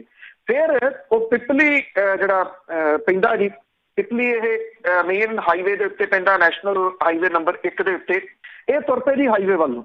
ਪੁਲਿਸ ਭੈ ਭੀਤ ਹੋ ਗਈ। ਉਹਨਾਂ ਨੂੰ ਇਹ ਉਮੀਦ ਹੀ ਨਹੀਂ ਸੀ ਕਿ ਜਿਹੜੇ ਕਿਸਾਨ ਨੇ ਉਹ ਏਦਾਂ ਹਾਈਵੇ ਦੇ ਉੱਤੇ ਛਾਲਾਂ ਮਾਰਦੇ ਆ ਚੜਨਗੇ। ਹਜ਼ਾਰਾਂ ਦੀ ਗਿਣਤੀ ਦੇ ਵਿੱਚ ਜਿਹੜੇ ਕਿਸਾਨ ਸੀਗੇ ਉਹ ਹਾਈਵੇ ਨੈਸ਼ਨਲ ਹਾਈਵੇ ਨੰਬਰ 1 ਦੇ ਉੱਤੇ ਆ ਗਏ, ਔਰ ਉਹਨਾਂ ਨੇ ਇਹ ਸਾਰਾ ਜਿਹੜਾ ਸੀ ਉਹ ਜਾਮ ਕਰਤਾ। ਕਿਸੇ ਪਾਸੇ ਲੋਕਾਂ ਦੇ ਲੰਘਣ ਲਈ ਰਾਹ ਜਿਹੜਾ ਦੀ ਉਹ ਨਹੀਂ ਰਿਹਾ। ਕਈ ਕਿਲੋਮੀਟਰ ਤੱਕ ਲੰਬੀਆਂ ਲਾਈਨਾਂ ਦੋਨਾਂ ਸਾਈਡਾਂ ਦੇ ਉੱਤੇ ਜਿਹੜੀਆਂ ਸੀ ਉਹ ਲੱਗ ਗਈਆਂ। ਜ਼ਿਲ੍ਹਾ ਪ੍ਰਸ਼ਾਸਨ ਨੇ ਦੁਪਹਿਰ ਵੇਲੇ ਰੈਲੀ ਕਰਨ ਦੀ ਜਿਹੜੀ ਸੀ ਉਹ ਇਜਾਜ਼ਤ ਦਿੱਤੀ ਸੀ, ਪਰ ਉਹਨਾਂ ਨੂੰ ਇਹ ਨਹੀਂ ਸੀ ਪਤਾ ਕਿ ਏਡੀ ਵੱਡੀ ਗਿਣਤੀ 'ਚ ਕਿਸਾਨ ਆ ਜਾਣਗੇ। ਇਹਦਾ ਤੁਸੀਂ ਅੰਦਾਜ਼ਾ ਇੱਥੋਂ ਲਾ ਲਓ ਕਿ ਸਰਕਾਰਾਂ ਜਾਂ ਸਿਆਸੀ ਪਾਰਟੀਆਂ ਅਜੇ ਵੀ ਇਹ ਸਮਝਦੀਆਂ ਨੇ ਵੀ ਇਹਨਾਂ ਅੰਦੋਲਨਾਂ ਦੀ ਕਿਹੜੀ ਗੱਲ ਆ, ਇਹ ਤਾਂ 2-4 ਦਿਨ ਚੱਲਣੇ ਆ ਤੇ ਮੁੜ ਕੇ ਇਹ ਠੱਪ ਹੋ ਜਾਣੇ ਆ, ਅਸੀਂ ਜੋ ਚਾਹਾਂਗੇ ਉਹ ਕਰ ਲਵਾਂਗੇ। ਇਹੀ ਇੱਕ ਜਿਹੜਾ ਦੀ ਉਹ ਭੁਲੇਖਾ ਕੇਂਦਰ ਦੀ ਸਰਕਾਰ ਜਿਹੜੀ ਉਹ ਲਈ ਬੈਠੀ ਆ, ਤੇ ਇਹੀ ਭੁਲੇਖਾ ਜਿਹੜੀਆਂ ਸਿਆਸੀ ਪਾਰਟੀਆਂ ਨੇ ਉਹ ਲਈ ਬੈਠੀਆਂ ਨੇ ਵੀ ਕੁਛ ਨਹੀਂ ਜਿਹੜਾ ਵੀ ਹੋਣ ਲੱਗਿਆ, ਇਹ ਤਾਂ 2-4 ਦਿਨਾਂ ਦੀ ਜਿਹੜੀ ਉਹ ਖੇਡ ਹੈ। ਪਰ ਇੱਥੇ ਇਹ ਨਹੀਂ ਗੱਲ ਭੁੱਲਣੀ ਚਾਹੀਦੀ ਕਿ ਇਸ ਮਸਲੇ ਦੇ ਉੱਤੇ 250 ਦੇ ਕਰੀਬ ਕਿਸਾਨ ਜਥੇਬੰਦੀਆਂ ਮੁਲਕ ਭਰ ਦੀਆਂ ਇਕਜੁੱਟ ਨੇ। ਇਹਦੇ ਵਿੱਚ ਪੰਜਾਬ ਦੀਆਂ 10 ਕਿਸਾਨ ਜਥੇਬੰਦੀਆਂ ਜਿਹੜੀਆਂ ਦੀ ਉਹ ਇਕਜੁੱਟਤਾ ਦਾ ਪ੍ਰਗਟਾਵਾ ਕਰ ਰਹੀਆਂ ਨੇ। ਦੇਖੋ ਹੁਣ ਸਭ ਤੋਂ ਵੱਡਾ ਸਵਾਲ ਜਿਹੜਾ ਨਾ ਉਹ ਲੀਡਰਸ਼ਿਪ ਦੇ ਉੱਤੇ ਚੱਲਦਾ। ਨਹੀਂ ਤਾਂ ਜਿਸ ਕਿਸਮ ਦੇ ਨਾਲ ਇਹ ਪੰਜਾਬ ਤੋਂ ਬਾਅਦ ਹਰਿਆਣਾ ਇਹਦੇ ਵਿੱਚ ਕੁੱਦਿਆ, ਹੁਣ ਅਗਲਾ ਨੰਬਰ ਜਿਹੜਾ ਜੀ ਉਹ ਰਾਜਸਥਾਨ ਦਾ, ਫਿਰ ਮੱਧ ਪ੍ਰਦੇਸ਼ ਦਾ, ਔਰ ਇਹਦੇ ਜਿਹੜਾ ਉਹ ਇਹ ਸ਼ਰੇਆਮ ਜਿਹੜਾ ਵੀ ਐਲਾਨ ਕਰ ਰਹੇ ਆ ਕਿਸਾਨ ਜਿਹੜੇ ਵੀ ਅਸੀਂ ਤਾਂ ਪਾਰਲੀਮੈਂਟ ਜਿਹੜੀ ਉਹ ਘੇਰ ਲਾਂਗੇ ਜਾ ਕੇ, ਕਿਉਂਕਿ ਇਹ ਹੁਣ ਤਾਂ ਆਰਡੀਨੈਂਸ ਨੇ, ਇਹ ਮੁੜ ਕੇ ਜਿਹੜੇ ਆ ਉਹ ਬਿੱਲ ਬਣਨੇ ਆ। ਪਰ ਹਰਿਆਣੇ ਦੇ ਵਿੱਚ ਹੋਇਆ ਜਿਹੜਾ ਇਹ ਐਜੀਟੇਸ਼ਨ ਕੱਲ ਵਾਲਾ ਸੀਗਾ, ਬੇਸ਼ੱਕ ਇਹਨੂੰ ਕੁਛ ਚੈਨਲ ਜਿਹੜੇ ਉਹ ਹੰਗਾਮਾ ਦੱਸ ਰਹੇ ਆ, ਕਿਸਾਨਾਂ ਦਾ ਹੰਗਾਮਾ। ਕਿਸਾਨਾਂ ਦਾ ਹੰਗਾਮਾ ਨਹੀਂ ਸੀਗਾ ਜੀ, ਇਹ ਕਿਸਾਨਾਂ ਦਾ ਗੁੱਸਾ ਹੈ। ਇੱਕ ਗੱਲ ਇਹ ਲੋਕ ਭੁੱਲ ਰਹੇ ਆ, ਕਿਸਾਨ ਨਾ ਰਿਹਾ ਤੇ ਕੁਛ ਨਹੀਂ ਰਹਿਣਾ। ਇਹ ਸਾਰਾ ਚੱਕਾ ਜਿਹੜਾ ਜੀ ਉਹਦੇ ਨਾਲ ਗਿੜਦਾ ਕਿਸਾਨ ਦੇ ਨਾਲ, ਕਿਉਂਕਿ ਸਾਰਾ ਕੁਝ ਅੱਗੇ ਤੋਂ ਅੱਗੇ ਕਿਸਾਨਾਂ ਦੇ ਨਾਲ ਹੀ ਜੁੜਿਆ ਹੈ। ਜੀ ਜੀ। ਤੇ ਬਾਕੀ ਬਿੱਲਾਂ ਦੀ ਗੱਲ ਕਰਦੇ ਹਾਂ ਜੋ ਖੇਤੀ ਸੰਬੰਧੀ ਆਉਣੇ ਆ, ਪਰ ਉਹ ਜਿਹੜੇ ਸੰਸਦ ਮੈਂਬਰ ਆ ਆਪਣੇ ਆਪ ਨੂੰ ਉਹ ਖੇਤੀਬਾੜੀ ਵਾਲੇ ਦੱਸਦੇ ਆ, ਉਹਨਾਂ ਲਈ ਪਰਖ ਦੀ ਘੜੀ ਹੈ। ਦੇਖੋ ਜੇ ਦੇਖਿਆ ਜਾਵੇ ਜਿਨ੍ਹਾਂ ਨੇ ਇਹ ਲਿਖਿਆ ਕਿ ਅਸੀਂ ਖੇਤੀਬਾੜੀ ਜਿਹੜੀ ਜੀ ਉਹ ਕਰਦੇ ਹਾਂ, ਹਾਲਾਂਕਿ ਇਹਦੇ ਉੱਤੇ ਵੀ ਬਹੁਤ ਸਾਰੀਆਂ ਜਿਹੜੀਆਂ ਦੀ ਉਹ ਟੀਕਾ ਟਿੱਪਣੀਆਂ ਆ ਰਹੀਆਂ ਨੇ ਵੀ ਕੁਝ ਜਿਹੜੇ ਖੇਤੀ ਇਸ ਕਰਕੇ ਲਿਖਦੇ ਆ ਵੀ ਜਿਹੜੀ ਬਲੈਕ ਮਨੀ ਹੈ ਉਹ ਹੋਰ ਥਾਵਾਂ ਤੋਂ ਜਿਹੜੀ ਕਮਾਉਂਦੇ ਆ ਉਹਨੂੰ ਵਾਈਟ ਕਰ ਸਕਣ, ਜਾਂ ਖੇਤੀ ਦੇ ਵਿੱਚ ਜਿਹੜਾ ਜੀ ਉਹ ਫਾਰਮ ਲੱਗਦਾ, ਜੇ ਫਾਰਮ ਉਹਨੂੰ ਕਹਿੰਦੇ, ਉਹ ਲਾ ਕੇ ਤੇ ਇਨਕਮ ਟੈਕਸ ਤੋਂ ਜਿਹੜਾ ਜੀ ਉਹ ਬਚ ਸਕਣ। ਜੇ ਆਪਾਂ ਖੇਤੀ ਵਾਲੇ ਸਾਰੇ ਸੰਸਥਾ ਦੀ ਜਿਹੜੀ ਉਹ ਗੱਲ ਕਰ ਲਈਏ ਜਿਨ੍ਹਾਂ ਨੇ ਖੇਤੀ ਲਿਖੀ ਹੋਈ ਆ, ਉਹ ਖੇਤੀ ਦੇ ਵਿਰੋਧ ਦੇ ਵਿੱਚ ਖੜੇ ਹੁੰਦੇ ਤਾਂ ਬਿੱਲ ਪਾਸ ਹੀ ਨਹੀਂ ਹੋ ਸਕਦੀ ਕਿਸੇ ਵੀ ਹਾਲਤ ਵਿੱਚ। ਪਰ ਇਹ ਹੁਣ ਕੀ ਆ ਕਿ ਕਿਸਾਨ ਸੰਸਦ ਮੈਂਬਰ ਜਿਹੜੇ ਨੇ ਉਹਨਾਂ ਦੇ ਵਾਸਤੇ ਇਹ ਇੱਕ ਵੱਡੀ ਪ੍ਰੀਖਿਆ ਦੀ ਜਿਹੜੀ ਆ ਜੀ ਉਹ ਘੜੀ ਖੜੀ ਹੋ ਰਹੀ ਆ। ਵੇਖਣਾ ਇਹ ਹੋਊਗਾ ਕਿ ਇਹਦੇ ਵਾਸਤੇ ਕੌਣ ਜਿਹੜੇ ਕਿਸਾਨਾਂ ਦੇ ਹੱਕ ਦੇ ਵਿੱਚ ਖੜੇ ਹੁੰਦੇ ਆ, ਕੌਣ ਕਿਸਾਨਾਂ ਦੇ ਵਿਰੋਧ ਦੇ ਵਿੱਚ ਜਿਹੜਾ ਦੀ ਉਹ ਖੜੇ ਹੁੰਦੇ ਆ। ਲੋਕ ਸਭਾ ਦੇ ਵਿੱਚ ਸਭ ਤੋਂ ਵੱਧ 191 ਸੰਸਦ ਮੈਂਬਰ ਨੇ ਜਿਨ੍ਹਾਂ ਨੇ ਆਪਣਾ ਧੰਦਾ ਖੇਤੀ ਲਿਖਿਆ ਹੋਇਆ, ਔਰ ਇਹ ਕੁੱਲ ਗਿਣਤੀ ਜਿਹੜੀ ਆ ਉਹ 21.48% ਬਣਦੀ ਹੈ। ਕੇਂਦਰੀ ਖੇਤੀ ਆਰਡੀਨੈਂਸ ਬਿੱਲਾਂ ਦੇ ਉੱਤੇ ਕਿਸਾਨ ਸੰਸਦ ਮੈਂਬਰਾਂ ਦੀ ਵਕਾਲਤ ਜਿਹੜੇ ਉਹ ਕਰਨਗੇ। ਕਿਸਾਨਾਂ ਦੀ ਨਿਗਾਹ ਇਹਦੇ ਉੱਤੇ ਜਿਹੜੀ ਲੱਗੀ ਆ। ਲੋਕ ਸਭਾ ਦੇ ਵਿੱਚ ਇਹਨਾਂ 191 ਮੈਂਬਰਾਂ ਦੇ ਵਿੱਚੋਂ 114 ਸੰਸਦ ਮੈਂਬਰ ਭਾਜਪਾ ਦੇ ਆ, ਜਿਨ੍ਹਾਂ ਦਾ ਕਿੱਤਾ ਖੇਤੀਬਾੜੀ ਆ। ਪਰ ਹੁਣ ਇੱਥੇ ਵੱਡਾ ਸਵਾਲ ਇਹ ਖੜਾ ਹੋ ਜਾਊਗਾ, ਪਾਰਟੀ ਵਿਪ ਜਾਰੀ ਕਰੂਗੀ। ਜਦੋਂ ਪਾਰਟੀ ਵਿਪ ਜਾਰੀ ਕਰੂਗੀ ਤਾਂ ਇਹ ਜਿਹੜਾ ਬਿੱਲ ਆਊਗਾ ਉਹਦੇ ਬਿੱਲ ਦੇ ਹੱਕ ਦੇ ਵਿੱਚ ਵੋਟ ਪਾਉਣਗੇ। ਔਰ ਖੁਦ ਖੇਤੀ ਕਰਨ ਵਾਲੇ 34 ਜਿਹੜੇ ਕਿਸਾਨ ਸੰਸਦ ਮੈਂਬਰ ਵੱਖਰੇ ਆ, ਜਿਹੜੇ ਕਿ 3.8% ਜਿਹੜੇ ਜੀ ਉਹ ਬਣਦੇ ਆ। ਜੇ ਆਪਾਂ ਇਹਦਾ ਜਿਹੜਾ ਜੀ ਇਹਨੂੰ ਜਮਾ ਘਟਾਓ ਜਿਹੜਾ ਜੀ ਉਹ ਕਰਦੇ ਆ ਤਾਂ ਖੇਤੀ ਦੇ ਨਾਲ ਜੁੜੇ ਹੋਏ ਤੇ ਖੁਦ ਖੇਤੀ ਕਰਨ ਵਾਲੇ ਸੰਸਦ ਮੈਂਬਰਾਂ ਦਾ ਅੰਕੜਾ 225 ਦੇ ਉੱਤੇ ਪਹੁੰਚ ਜਾਂਦਾ ਜੀ। ਇਹਨਾਂ ਨੂੰ ਨਾਲ ਇਨਕਲੂਡ ਕਰ ਦਿੰਦੇ ਆ, ਜਿਹੜਾ ਕਿ ਕਿਸੇ ਵੀ ਕਿਸਾਨ ਵਿਰੋਧੀ ਫੈਸਲੇ ਨਾ ਹੋਣ ਦੇਣ ਦੇ ਵਾਸਤੇ ਕੰਧ ਬਣ ਸਕਦੇ ਆ। ਕਾਂਗਰਸ ਦੇ ਕਿਸਾਨ ਸੰਸਦ ਮੈਂਬਰ ਸਿਰਫ 9 ਨੇ, ਇਹਦੇ ਵਿੱਚੋਂ 3 ਇਕੱਲੇ ਪੰਜਾਬ ਚੋਂ ਨੇ। ਲੋਕ ਸਭਾ ਦੇ ਵਿੱਚ ਬਿਜ਼ਨਸਮੈਨ ਸੰਸਦ ਮੈਂਬਰਾਂ ਦੀ ਗਿਣਤੀ 97 ਹੈ, ਜਿਹੜੀ ਕਿ 10.91% ਬਣਦੀ ਹੈ। ਉਦਯੋਗਪਤੀ ਸੰਸਦ ਮੈਂਬਰ 25 ਨੇ। ਪੰਜਾਬ ਦੇ ਸਿਰਫ 3 ਸੰਸਦ ਮੈਂਬਰ ਨੇ ਜਿਨ੍ਹਾਂ ਨੇ ਆਪਣਾ ਕਿੱਤਾ ਖੇਤੀ ਦੱਸਿਆ। ਹਰਿਆਣੇ ਦੇ ਵਿੱਚੋਂ 10 ਦੇ ਵਿੱਚੋਂ 4 ਸੰਸਦ ਮੈਂਬਰ ਖੇਤੀ ਨਾਲ ਸੰਬੰਧਿਤ ਨੇ, ਜਿਹੜੇ ਕਿ ਸਾਰੇ ਭਾਜਪਾ ਦੇ ਆ। ਇਹ ਬਿੱਲ ਜਿਹੜਾ ਬਿੱਲ ਆਊਗਾ ਉਹਦੇ ਵਿਰੋਧ ਦੇ ਵਿੱਚ ਨਹੀਂ ਖੜਨਗੇ। ਰਾਜਸਥਾਨ ਦੇ 25 ਸੰਸਦ ਮੈਂਬਰਾਂ ਦੇ ਵਿੱਚੋਂ 8 ਕਿਸਾਨ ਸੰਸਦ ਮੈਂਬਰ ਨੇ, 7 ਭਾਜਪਾ ਦੇ ਨੇ। ਮੱਧ ਪ੍ਰਦੇਸ਼ ਦੇ 14 ਕਿਸਾਨ ਸੰਸਦ ਮੈਂਬਰ ਨੇ, ਇਹਦੇ ਵਿੱਚੋਂ ਸਾਰੇ ਭਾਜਪਾ ਦੇ ਨੇ। ਯੂਪੀ ਦੇ 80 ਸੰਸਦ ਮੈਂਬਰਾਂ ਦੇ ਵਿੱਚੋਂ 35 ਕਿਸਾਨ ਸੰਸਦ ਮੈਂਬਰ ਨੇ, ਜਿਹਦੇ ਚੋਂ 27 ਭਾਜਪਾਈ ਨੇ। ਗੁਜਰਾਤ ਦੇ 26 ਸੰਸਦ ਮੈਂਬਰਾਂ ਦੇ ਵਿੱਚੋਂ 11 ਕਿਸਾਨ ਸੰਸਦ ਮੈਂਬਰ ਨੇ, ਸਾਰੇ ਦੇ ਸਾਰੇ ਭਾਜਪਾ ਦੇ ਨੇ। ਪੱਛਮੀ ਬੰਗਾਲ ਦੇ ਵਿੱਚੋਂ ਸਿਰਫ 2 ਸੰਸਦ ਮੈਂਬਰ ਨੇ, ਜਿਹੜੇ ਕਿ ਮਹਾਰਾਸ਼ਟਰ ਦੇ 14 ਕਿਸਾਨ ਸੰਸਦ ਮੈਂਬਰਾਂ ਦੇ ਜਿਹੜਾ ਜੀ ਉਹ ਵਿੱਚੋਂ ਨੇ। ਇੱਥੇ ਸਭ ਤੋਂ ਜਿਹੜੀ ਹੈ ਨਾ ਜੀ ਉਹ ਬਣਨੀ ਜਿਹੜੀ ਅਜੀਬ ਸਥਿਤੀ ਉਹ ਅਕਾਲੀ ਦਲ ਬਾਦਲ ਦੀ ਜਿਹੜੀ ਜੀ ਉਹ ਬਣਨੀ ਹੈ, ਕਿਉਂਕਿ ਉਹਦੇ 2 ਸੰਸਦ ਮੈਂਬਰ ਨੇ, ਸੁਖਬੀਰ ਸਿੰਘ ਬਾਦਲ ਪ੍ਰਧਾਨ ਤੇ ਜਿਹੜੇ ਇੱਕ ਹਰਸਿਮਰਤ ਕੌਰ ਬਾਦਲ ਜਿਹੜੇ ਕੇਂਦਰ ਦੇ ਵਿੱਚ ਮੰਤਰੀ ਨੇ, ਉਹ ਦੋਨੋਂ ਕਿਸਾਨ ਅਖਵਾਉਂਦੇ ਨੇ ਆਪਣੇ ਆਪ ਨੂੰ। ਹੁਣ ਸਵਾਲ ਇਹ ਆਊਗਾ, ਇਹ ਧਨਾੜ ਨੇ, ਬਹੁਤ ਧਨਾੜ ਕਿਸਾਨਾਂ ਦੇ ਵਿੱਚ ਆਉਂਦੇ ਨੇ, ਉਹ ਇਸ ਬਿੱਲ ਦਾ ਵਿਰੋਧ ਕਰਦੇ ਆ। ਜੇ ਉਹ ਬਿੱਲ ਦਾ ਵਿਰੋਧ ਕਰਦੇ ਆ ਤੇ ਫਿਰ ਕੇਂਦਰ ਦੀ ਸਰਕਾਰ ਦਾ ਡੰਡਾ ਖੜਾ ਜੀ, ਜਾਓ ਸਾਨੂੰ ਜਿਹੜਾ ਮੰਤਰਾਲਾ ਵੀ ਚਾਹੀਦਾ। ਜੇ ਇਹਦੇ ਇਸ ਬਿੱਲ ਦੇ ਹੱਕ ਦੇ ਵਿੱਚ ਖੜਦੇ ਆ ਤੇ ਕਿਸਾਨ ਜਥੇਬੰਦੀਆਂ ਲਕੀਰ ਖਿੱਚੀ ਖੜੀਆਂ ਨੇ ਵੀ ਜਿਹੜਾ ਵੀ ਸੰਸਦ ਮੈਂਬਰ ਪੰਜਾਬ ਦਾ ਇਹਨਾਂ ਬਿੱਲਾਂ ਦੇ ਹੱਕ ਦੇ ਵਿੱਚ ਭੁਗਤੂਗਾ, ਅਸੀਂ ਪੰਜਾਬ ਨਹੀਂ ਵੜਨ ਦਿੰਦੇ।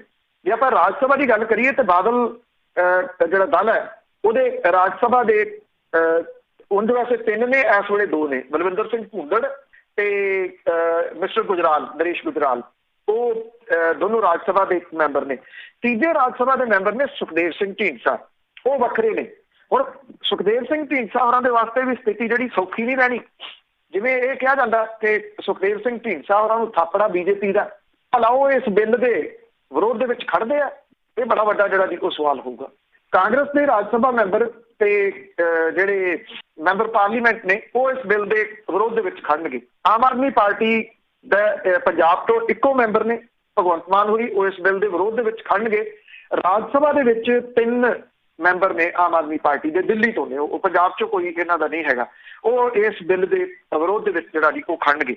ਜਦੋਂ ਗੱਲ ਨੈਕ ਟੂ ਨੈਕ ਫਾਈਟ ਦੀ ਆਊਗੀ, ਇੱਕ ਵੋਟ ਦੀ ਜਿਹੜੀ ਜੀ ਉਹ ਆਊਗੀ, ਉਦੋਂ ਸੁਖਬੀਰ ਸਿੰਘ ਬਾਦਲ, ਹਰਸਿਮਰਤ ਕੌਰ ਬਾਦਲ, ਬਲਵਿੰਦਰ ਸਿੰਘ ਭੂੰਦੜ, ਨਰੇਸ਼ ਗੁਜਰਾਲ ਹੋਰਾਂ ਦੇ ਕੋਲੇ ਕੋਈ ਚੋਇਸ ਨਹੀਂ ਰਹਿ ਜਾਣੀ ਜਿਹੜੀ ਜੀ ਉਹ ਗੋਡਣੀਆਂ ਟੇਕਣ ਤੋਂ ਇਲਾਵਾ। ਹੁਣ ਇਹ ਪੰਜਾਬ ਦੀ ਸਿਆਸਤ ਜਿਹੜੀ ਹੈ ਜੀ, ਤੁਸੀਂ ਇਹ ਕਹਿ ਲਓ ਕਿ ਪੰਜਾਬ ਦੀ ਸਿਆਸਤ ਦਾ ਇੱਕ ਕਿਸਮ ਦੇ ਨਾਲ ਇਹ ਫੈਸਲਾ ਹੋਣਾ ਜੀ ਕਿ ਕੌਣ ਪੰਜਾਬ ਦੇ ਨਾਲ ਜਿਹੜੇ ਉਹ ਖੜੇ ਆ। ਹੁਣ ਉਹ ਸਮਾਂ ਨਹੀਂ ਰਿਹਾ ਕਿ ਜਦੋਂ ਦਿੱਲੀ ਇਹ ਲੋਕ ਕੁਝ ਕਰੇ ਆਉਂਦੇ ਹੁੰਦੇ ਸੀ ਤੇ ਪੰਜਾਬ ਦੇ ਵਿੱਚ ਪਤਾ ਨਹੀਂ ਸੀ ਲੱਗਦਾ। ਹੁਣ ਤਾਂ ਵਿਸ਼ਵ ਭਰ ਦੇ ਵਿੱਚ ਨਾਲ ਦੀ ਨਾਲ ਜਿਹੜਾ ਜੀ ਉਹ ਪਤਾ ਲੱਗ ਜਾਂਦਾ ਵੀ ਕੌਣ ਕਿੱਥੇ ਕਿੰਨੇ ਪਾਣੀ 'ਚ ਖੜਾ ਜੀ। ਬਿਲਕੁਲ, ਨਾਲ ਦੀ ਨਾਲ ਪਤਾ ਲੱਗ ਜਾਂਦਾ। ਅੱਗੇ ਅੰਮ੍ਰਿਤਸਰ ਦੇ ਵਿੱਚ ਜੋ ਇੱਕ ਵਿਰਾਸਤੀ ਬਿਲਡਿੰਗ ਬਣਾਈ ਸੀਗੀ, ਉਸ ਦਾ ਛੱਜਾ ਡਿੱਗਿਆ।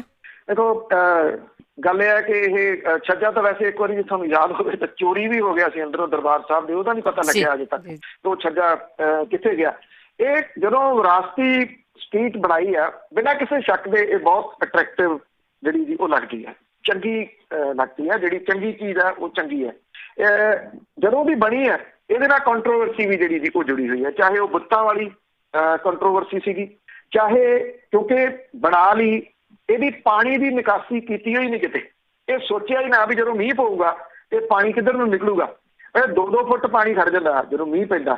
ਔਰ ਹੁਣ ਉਹਨੂੰ ਪੁੱਟ ਕੇ ਕਿਵੇਂ ਬਣਾਇਆ ਜਾਵੇ, ਇਹ ਆਪਣੇ ਆਪ ਦੇ ਵਿੱਚ ਬਹੁਤ ਵੱਡਾ ਜਿਹੜਾ ਜੀ ਉਹ ਸਵਾਲ ਹੈ।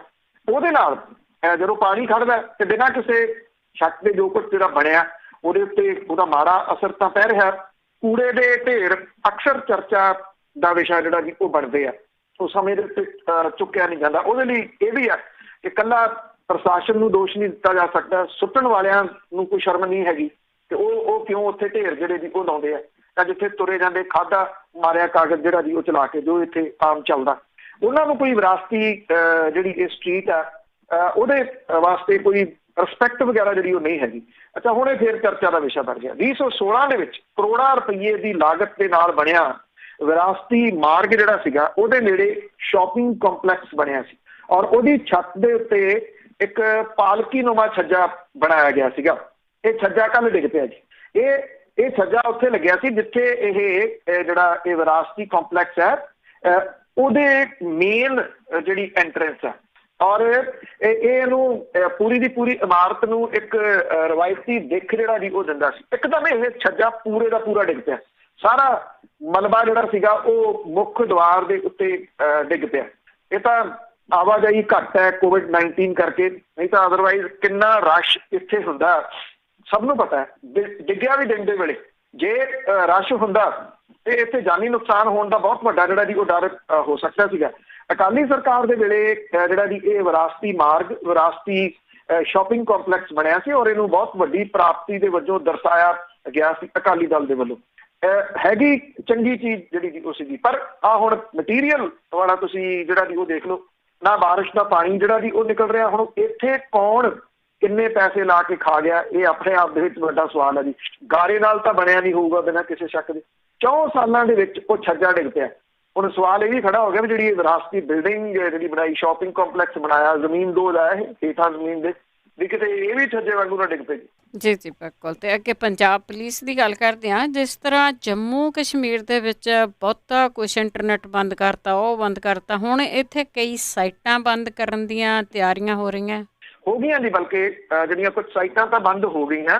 ਇਹ ਕਿਹਾ ਗਿਆ ਕਿ ਇਹ ਐਕਚੁਅਲੀ COVID-19 ਦੀ ਜਿਹੜੀ ਅਫਵਾਹਾਂ ਕੁਝ ਫੈਲਾ ਰਹੇ ਆ ਉਹਦੇ ਕਰਕੇ ਪੰਜਾਬ ਪੁਲਿਸ ਜਿਹੜੀ ਆ ਜੀ ਉਹਨਾਂ ਨੇ ਇਹ ਖਾਤੇ ਬੰਦ ਕਰਵਾਏ ਆ।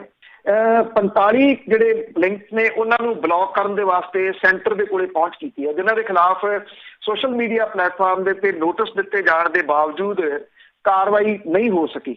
ਇਹ ਲਾਜ਼ਮੀ ਹੈ ਕਿ ਸੂਬੇ ਦੇ ਵੱਲੋਂ ਨੋਟਿਸ ਦਿੱਤੇ ਜਾਣ ਦੇ 36 ਘੰਟਿਆਂ ਦੇ ਵਿੱਚ ਉਹਦੇ ਖਿਲਾਫ ਕਾਰਵਾਈ ਜਿਹੜੀ ਜੀ ਉਹ ਕੀਤੀ ਜਾਵੇ। DGP ਜਿਹੜੇ ਨੇ ਉਹਨਾਂ ਨੇ ਇਹ ਗੱਲ ਕਹੀ ਹੈ ਕਿ 13 ਹੋਰ ਨਵੇਂ ਖਾਤੇ ਲਿੰਕ ਬਲੌਕ ਕਰਨ ਦੇ ਨਾਲ ਨਾਲ ਜਿਹੜੇ ਅਫਵਾਹਾਂ ਫੈਲਾਉਣ ਦੇ ਵਾਸਤੇ ਆ ਉਹਨਾਂ ਦੇ ਜਿਹੜੇ ਲਿੰਕਸ ਦੀ ਗਿਣਤੀ 121 ਹੋ ਗਈ ਆ। ਕੇਂਦਰ ਸਰਕਾਰ 45 ਮਾਮਲਿਆਂ ਦੇ ਵਿੱਚ ਕੇਂਦਰ ਦੀ ਸਰਕਾਰ ਦਾ ਦਖਲ ਮੰਗਿਆ। ਫੇਸਬੁੱਕ ਨੇ 47 ਬਲੌਕ ਕੀਤੇ ਆ ਖਾਤੇ, ਟਵਿੱਟਰ ਨੇ 52, YouTube ਨੇ 21, ਇੰਸਟਾਗ੍ਰਾਮ ਨੇ ਖਾਤਾ ਆਪੋ ਆਪਣੇ ਪਲੇਟਫਾਰਮ ਤੋਂ ਬਲੌਕ ਕੀਤਾ। DGP ਨੇ ਇਹ ਵੀ ਦੱਸਿਆ ਕਿ ਜਿਹੜੀ ਝੂਠੀ ਸਮੱਗਰੀ ਪੋਸਟ ਕਰਨ ਵਾਲੇ 292 ਜਿਹੜੇ ਇਦਾਂ ਦੇ ਲਿੰਕਸ ਨੇ ਉਹਨਾਂ ਨੂੰ ਬਲੌਕ ਕਰਨ ਦੇ ਵਾਸਤੇ ਸੋਸ਼ਲ ਮੀਡੀਆ ਪਲੇਟਫਾਰਮਸ ਨੂੰ ਲਿਖਿਆ ਗਿਆ। ਆਸਟਰੀਆ ਦੇ ਵਿਆਨਾ ਦੇ ਵਿੱਚ ਰਹਿੰਦਾ ਇੱਕ ਸਤਵਿੰਦਰ ਸਿੰਘ ਨਾਂ ਦਾ ਵਿਅਕਤੀ ਹੈ ਜੀ, ਉਹਨੂੰ ਲੁੱਕ ਆਊਟ ਸਰਕੂਲਰ ਜਾਰੀ ਕੀਤਾ ਗਿਆ। ਸਤਵਿੰਦਰ ਉਰਫ ਸੈਮ ਥਿੰਦ ਜਿਹੜਾ ਜੀ ਇਹ ਫੂਲ ਸ਼ਾਹਕੋਟ ਜਿਹੜਾ ਜੀ ਉਹ ਕੁਝ ਝੂਠੀਆਂ ਵੀਡੀਓਜ਼ ਜਿਹੜੀਆਂ ਉਹ ਪੋਸਟ ਕਰਨ ਦੇ ਵਾਸਤੇ ਜ਼ਿੰਮੇਵਾਰ ਦੱਸਿਆ ਗਿਆ ਔਰ ਇਹ ਕਿਹਾ ਗਿਆ ਕਿ ਪੰਜਾਬ ਦੇ ਲੋਕਾਂ ਨੂੰ ਹਸਪਤਾਲ ਜਾਣ ਤੋਂ ਰੋਕ ਰਹੀਆਂ ਨੇ। ਲੁੱਕ ਆਊਟ ਨੋਟਿਸ ਦੇ ਵਿੱਚ ਉਹਦੇ ਭਾਰਤ ਦੇ ਦਾਖਲੇ ਦੇ ਉੱਤੇ ਰੋਕ ਵੀ ਜਿਹੜੀ ਜੀ ਉਹ ਮੰਗੀ ਗਈ ਆ। ਕਿਹਾ ਗਿਆ ਕਿ ਜੇ ਉਹ ਇੱਥੇ ਭਾਰਤ ਵਾਪਸ ਪਰਤਦਾ ਤਾਂ ਉਹਨੂੰ ਕਾਨੂੰਨੀ ਕਾਰਵਾਈ ਦਾ ਸਾਹਮਣਾ ਕਰਨ ਦੇ ਵਾਸਤੇ ਅਰੈਸਟ ਕੀਤਾ ਜਾਵੇ। ਇੱਕ ਪੁਲਿਸ ਨੇ ਫਾਸਟਵੇ TV USA ਹੈ ਉਹਦੇ ਐਂਕਰਾਂ ਦੇ ਖਿਲਾਫ ਆਸ਼ਾ ਵਰਕਰਾਂ ਦੇ ਬਾਰੇ ਜਿਹੜਾ ਪ੍ਰਚਾਰ ਕੀਤਾ ਗਿਆ ਉਹ ਮਾਮਲਾ ਦਰਜ ਜਿਹੜਾ ਜੀ ਉਹ ਕੀਤਾ ਗਿਆ ਔਰ ਇਹ ਆਖਿਆ ਗਿਆ ਕਿ ਝੂਠੀਆਂ ਅਫਵਾਹਾਂ ਜਿਹੜੀਆਂ ਜੀ ਉਹ ਫੈਲਾਈਆਂ ਜਾ ਰਹੀਆਂ ਨੇ। ਐਕਚੁਅਲੀ ਕੀ ਆ ਕਿ ਜਿਹੜਾ ਇੱਥੋਂ ਦੇ ਸਰਕਾਰੀ ਹਸਪੀਟਲ ਨੇ ਉਹਨਾਂ ਦੇ ਪ੍ਰਬੰਧ ਦੇ ਬਾਰੇ ਦੇ ਵਿੱਚ ਬਹੁਤ ਸਾਰੇ ਸਵਾਲ ਜਿਹੜੇ ਜੀ ਉਹ ਖੜੇ ਹੋ ਰਹੇ ਆ। ਦੇਖੋ, ਪੰਜਾਬ ਦੇ ਲੋਕਾਂ ਨੇ ਇਹਨਾਂ ਮਾਮਲਿਆਂ ਦੇ ਉੱਤੇ ਕਦੀ ਵੀ ਸੁਹਿਰਦਤਾ ਦੇ ਨਾਲ ਸੋਚਿਆ ਨਹੀਂ, ਖਾਸ ਤੌਰ ਦੇ ਉੱਤੇ ਦਹਾਕਿਆਂ ਤੋਂ ਤਕਰੀਬਨ 2 ਦਹਾਕਿਆਂ ਤੋਂ ਤੁਸੀਂ ਕਹਿ ਲਓ। ਉਹ ਭੁੱਲ ਭੁਲਾ ਗਏ ਕਿ ਸਾਡੀਆਂ ਡਿਸਪੈਂਸਰੀਆਂ ਹੁੰਦੀਆਂ ਸੀ, ਸਾਡੇ ਹਸਪੀਟਲ ਹੁੰਦੇ ਸੀ। ਜਦੋਂ ਮਹਾਮਾਰੀ ਆਈ ਤਾਂ ਸਾਰਾ ਬੋਝ ਸਰਕਾਰੀ ਹਸਪਤਾਲਾਂ ਤੇ ਪੈ ਗਿਆ, ਜਿੱਥੇ ਲਗਾਤਾਰ ਕੱਟ ਲਾ ਕੇ ਡਾਕਟਰ ਜਿਹੜੇ ਦੀ ਉਹ ਨਿਗੂਣੇ ਰਹਿ ਗਏ। ਨਰਸਾਂ ਜਿਹੜੀਆਂ 10-10 ਸਾਲ ਤੋਂ ਉਹ ਵਿਚਾਰੀਆਂ ਕੰਮ ਕਰ ਰਹੀਆਂ ਨੇ ਥੋੜ੍ਹੀ ਜਿਹੀ ਤਨਖਾਹ ਤੇ, ਅੱਜ ਵੀ ਕੱਚੀਆਂ ਨੇ। ਆਸ਼ਾ ਵਰਕਰ ਨੇ, ਇਹ ਬਹੁਤ ਕੰਮ ਸਾਰੇ ਜਿਹੜਾ ਜੀ ਉਹ ਕਰ ਰਹੇ ਆ। ਹੁਣ ਪ੍ਰੋਬਲਮ ਇਹ ਆ ਕਿ ਜਿਹੜੀ ਫੌਜ ਕੋਲੇ ਆਧੁਨਿਕ ਹਥਿਆਰ ਹੀ ਨਹੀਂ ਹੈਗੇ, ਉਹ 21ਵੀਂ ਸਦੀ ਦੀ ਲੜਾਈ ਕਿਵੇਂ ਲੜੂਗੀ? ਇਹ ਸਮੱਸਿਆ। ਇਹਦਾ ਫਾਇਦਾ ਕੁਝ ਲੋਕਾਂ ਨੇ ਲਿਆ, ਜਿਹੜੀਆਂ ਅਫਵਾਹਾਂ ਫੈਲਾਈਆਂ ਨੇ, ਇਹ 'ਚ ਕੋਈ ਸ਼ੱਕ ਨਹੀਂ। ਜਿਵੇਂ ਖਾਸ ਤੌਰ ਦੇ ਉੱਤੇ ਔਰਗਨ ਵਾਲੀ ਜਿਹੜੀਆਂ ਗੱਲਾਂ ਕਰਦੇ ਸੀਗੇ, ਉਹ ਔਰਗਨ ਜਿਹੜੇ ਵੀ ਇੱਦਾਂ ਟਰਾਂਸਪਲਾਂਟ ਨਹੀਂ ਹੋ ਸਕਦੇ ਜਿਵੇਂ ਇਹ ਕਿਹਾ ਜਾ ਰਿਹਾ ਕਿ ਉੱਥੇ ਔਰਗਨ ਕੱਢੇ ਜਾ ਰਹੇ ਆ। ਇਹ ਤਾਂ ਪੋਸੀਬਲ ਹੀ ਨਹੀਂ ਹੈ। ਮੈਡੀਕਲ ਲਾਈਨ ਵਾਲਾ ਕੋਈ ਵੀ ਜਿਹੜਾ ਜੀ ਉਹ ਦੱਸ ਸਕਦਾ। ਇੱਕ ਤਾਂ ਇੱਥੇ ਕਿਸੇ ਕਿਸਮ ਦੇ ਕੋਈ ਜਿਹੜੇ ਆਪਰੇਸ਼ਨ ਆ ਉਹ ਨਹੀਂ ਹੋ ਰਹੇ ਸਵਾਏ PGI ਤੋਂ। PGI ਦੇ ਵਿੱਚ ਆਪਰੇਸ਼ਨ ਜਿਹੜੇ ਵੀ ਉਹ ਹੋ ਰਹੇ ਆ। ਔਰਗਨ ਜਿਹੜੇ ਟਰਾਂਸਪਲਾਂਟ ਕਰਦੇ ਨੇ ਉੱਥੇ ਵੀ ਪੋਸੀਬਲ ਨਹੀਂ ਗਾ। ਇਹ ਇੱਕ ਬਹੁਤ ਜਿਹੜਾ ਜੀ ਸੈਂਸਿਟਿਵ ਪ੍ਰੋਸੈਸ ਹੈ।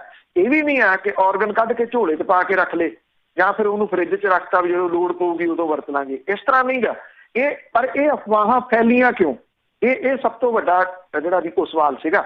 ਪ੍ਰਾਈਵੇਟ ਜਿਹੜੇ ਹਸਪੀਟਲ ਸੀ ਉਹਨਾਂ ਤੇ ਸ਼ਿਕੰਜਾ ਨਹੀਂ ਕੱਸਿਆ ਸਰਕਾਰ ਨੇ, ਉਹ ਤਾਂ ਜੰਦਰੇ ਲਾ ਕੇ ਭੱਜ ਗਏ ਜਦੋਂ ਇਹ ਕੋਵਿਡ ਆਇਆ, ਔਰ ਉਹਨਾਂ ਨੇ ਮਰੀਜ਼ ਨਹੀਂ ਸਾਂਭੇ। ਅੱਜ ਜਿਹੜੇ ਮਰੀਜ਼ ਉਹ ਲੈ ਰਹੇ ਆ ਉਹ ਤਣਕਾ ਕੇ ਲੈਂਦੇ ਆ, ਜਿਹਦੇ ਤੋਂ ਉਹਨਾਂ ਨੂੰ ਲੱਗਦਾ ਕੋਈ 8-10 ਲੱਖ ਰੁਪਇਆ ਝੜੂਗਾ, ਉਹਨੂੰ ਤਾਂ ਦਾਖਲ ਕਰ ਲੈਂਦੇ ਆ, ਨਹੀਂ ਤਾਂ ਤੋੜ ਦਿੰਦੇ ਜਾ ਸਰਕਾਰੀ ਹਸਪੀਟਲ ਵੱਲ ਨੂੰ।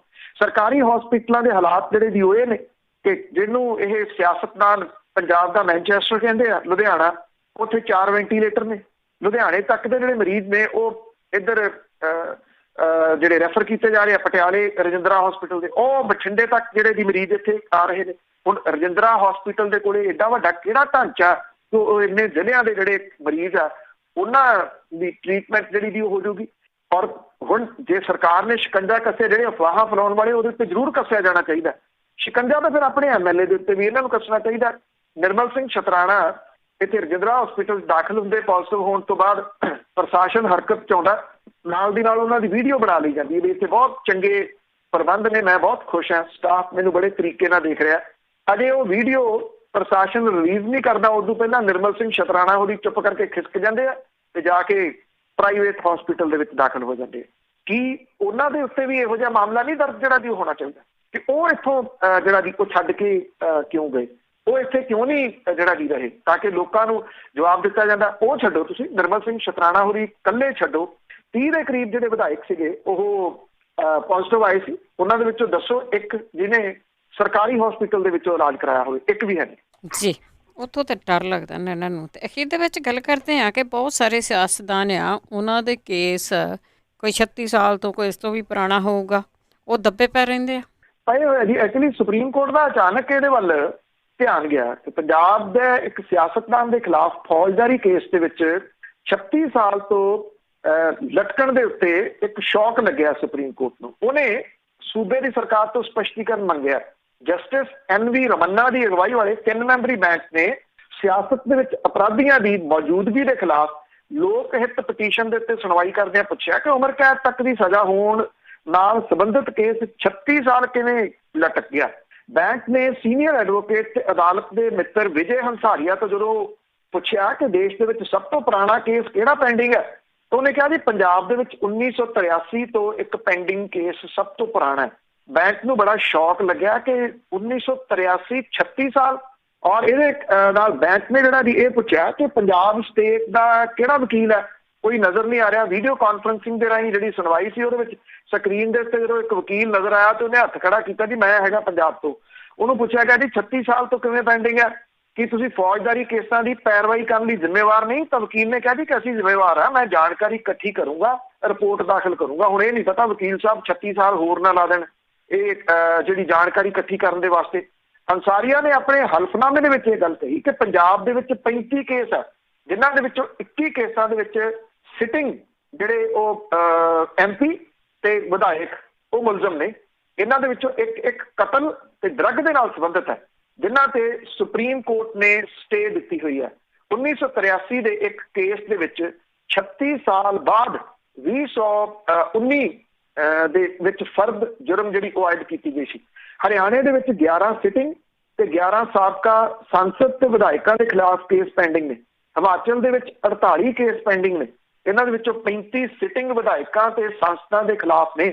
ਚੰਡੀਗੜ੍ਹ ਦੇ ਵਿੱਚ ਇੱਕ ਸੰਸਦ ਦੇ ਖਿਲਾਫ ਹੈ। ਬੈਂਚ ਨੇ ਕੇਂਦਰ ਨੂੰ ਇਹ ਗੱਲ ਕਹੀ ਹੈ ਕਿ ਦੋਸ਼ੀ ਸਿਆਸਤਦਾਨਾਂ ਨੂੰ ਚੋਣਾਂ ਲੜਨ ਤੋਂ ਰੋਕਣ ਦੀ ਮੰਗ ਕਰਦੀ ਪਟੀਸ਼ਨ ਦਾ 6 ਹਫ਼ਤਿਆਂ ਦੇ ਵਿੱਚ ਜਵਾਬ ਦੇਵੇ। ਔਰ ਸੁਪਰੀਮ ਕੋਰਟ ਨੇ 2015 ਦੇ ਵਿੱਚ ਹਦਾਇਤ ਕੀਤੀ ਸੀ ਕਿ ਸਿਟਿੰਗ ਤੇ ਸਾਬਕਾ ਸੰਸਦ ਮੈਂਬਰਾਂ ਤੇ ਵਿਧਾਇਕਾਂ ਦੇ ਖਿਲਾਫ ਰੋਜ਼ਾਨਾ ਆਧਾਰ ਦੇ ਉੱਤੇ ਸੁਣਵਾਈ ਜਿਹੜੀ ਵੀ ਉਹ ਕੀਤੀ ਜਾਵੇ ਤੇ ਫਰਜ਼ ਜੁਰਮ ਜਿਹੜੇ ਵੀ ਉਹ ਆਇਦ ਹੋਣ ਦੀ ਤਰੀਕ ਤੋਂ 1 ਸਾਲ ਦੇ ਵਿੱਚ ਕੇਸ ਦਾ ਨਿਬੇੜਾ ਕੀਤਾ ਜਾਵੇ।